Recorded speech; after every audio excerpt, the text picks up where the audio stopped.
नमस्ते। BA third year के सभी विद्यार्थियों का राजकीय महाविद्यालय अंता के यूट्यूब चैनल पर बहुत बहुत स्वागत करता हूं, हार्दिक अभिनंदन करता हूं।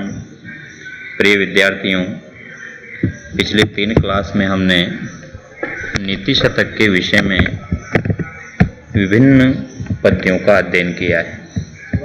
आज की इस क्लास में हम उसी श्रृंखला को आगे बढ़ाते हैं। नीति शतक के आज हम इन 2 पद्यों का अध्ययन करते हैं। जो नीति शतक का आज की क्लास का अपना पहला पद्य है, उस पद्य को देखिए आप। अम्भोजिनी वन विहार विलास में हंस से हंति नितराम कुपितो विधाता, न त्वस्य दुग्ध जल भेद विधौ प्रसिद्धां, वेदग्धे कीर्तिमपहर्तुमसौ समर्थः।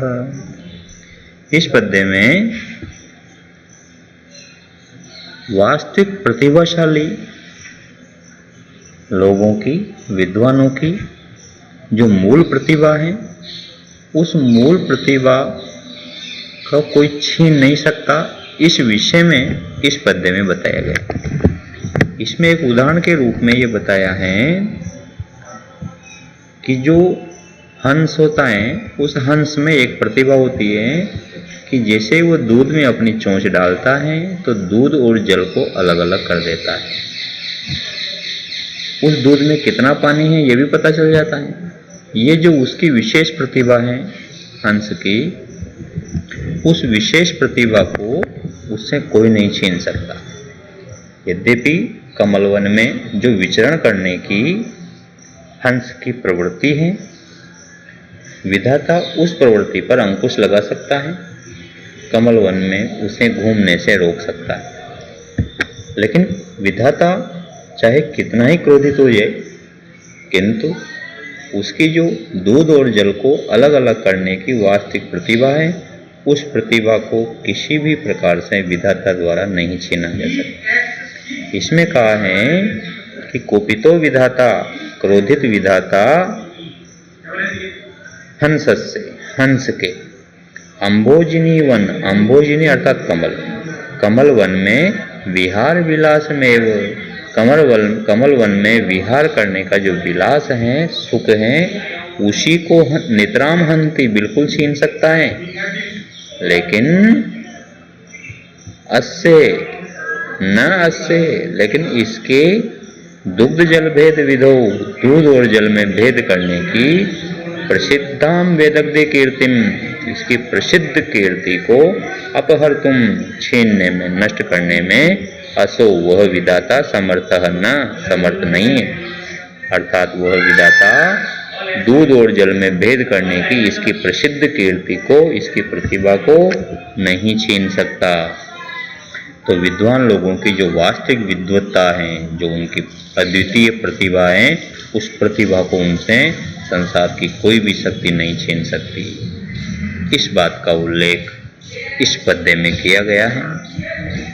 तो यह पद्य प्रतिभा को विशेष रूप से महत्व प्रदान करता है, वास्तविक प्रतिभा का सम्मान करने की बात कहता है। इस पद्य के अनंतर द्वितीय पद्य में भी विद्या की महिमा है।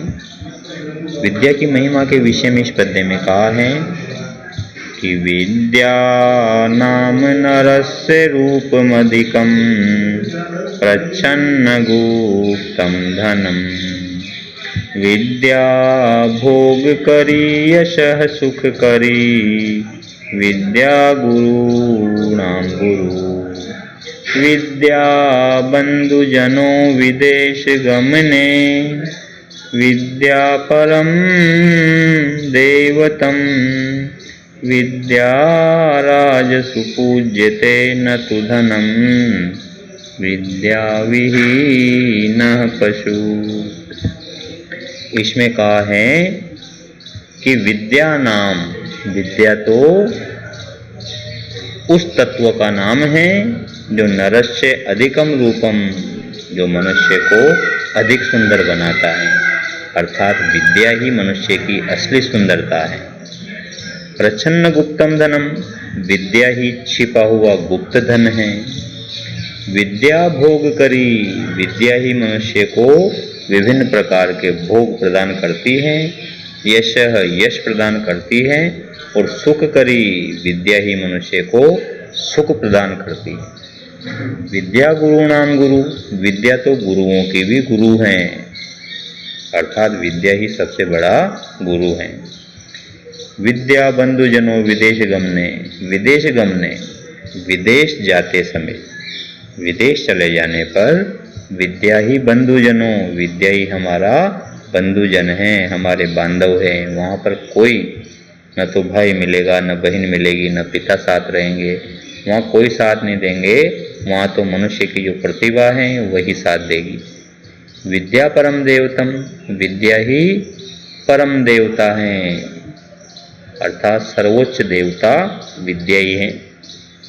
विद्या राजसु पूज्यते न तो धनम, राजाओं में विद्या पूज्यते, विद्या की पूजा की जाती है, न तो धनम, धन की पूजा नहीं की जाती। क्यों? क्योंकि धन की राजाओं के पास कमी थोड़ी, धन तो राजाओं के पास ही बहुत है।